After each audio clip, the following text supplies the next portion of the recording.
水泉澳村3到4人單位間3房，同長東村3到4人單位戶型一樣，主人房4尺地台床，床尾做咗吊衣櫃，呢個位置就係做咗一個吊趟門嘅。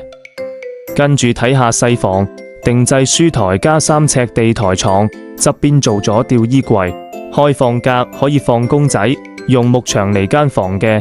睇反客廳，定製到頂電視櫃，舉嘅顏色同埋地下嘅顏色都係差唔多，好相應嘅。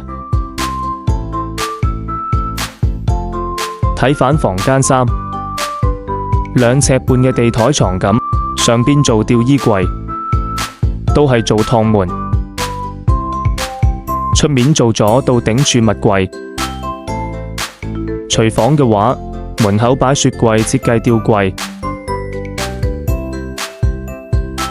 左手邊做咗到頂鞋櫃，主角定製開放格。